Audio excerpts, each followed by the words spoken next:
प्रदूषण, कूड़े के पहाड़ और टूटी सड़कें विरासत में मिली। सीएम रेखा गुप्ता का पूर्व सरकार पर हमला।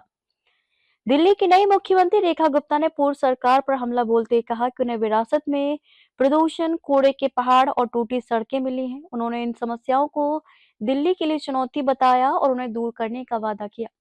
राष्ट्रीय राजधानी की वायु प्रदूषण की पूर्व सरकार की जानकारी देते हुए मुख्यमंत्री रेखा गुप्ता ने शनिवार को दावा किया कि उनकी सरकार इन मुद्दों के समाधान के लिए पिछले 10 महीनों से सक्रिय रूप से काम कर रही है।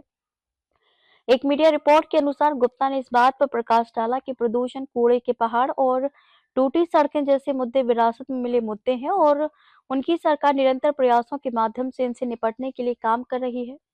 उन्होंने यमुना नदी की सफाई को एक बड़ी परियोजना के रूप में भी संदर्भित किया, जिसमें कहा गया कि उनका प्रशासन इसे पुनर्जीवित करने के लिए रोजाना तौर पर काम कर रहा है। गुप्ता ने बताया कि दिल्ली में तेजी से जनसंख्या वृद्धि और बर्फबारी में तेजी से वृद्धि ने प्रदूषण के स्तर को बढ़ाने में योगदान दिया है। उन्होंने कहा कि धूल, वाहन प्रदूषण और खुले में जलने सहित कई कारक प्रदूषण संकट में योगदान दे रहे हैं।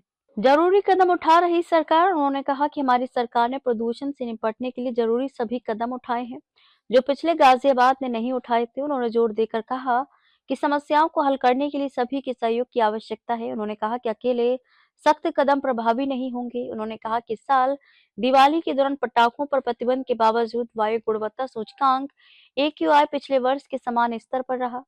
उन्होंने विपक्ष के जंगलों के उन आरोपों को खारिज कर दिया जिनमें दावा किया गया था कि शहर में एयर एनर्जी मॉनिटरिंग स्टेशनों के साथ छेड़छाड़ की गई थी ताकि AQI गणना कम बताई जा सके। मुख्यमंत्री ने कहा कि दिल्ली सरकार नगर निगम के नालों को टैप करके और सीवेज ट्रीटमेंट प्लांट बनाकर और उन्हें जोड़कर यमुना नदी में प्रदूषण और झाग को हटाने के लिए नियमित रूप से काम कर रही है।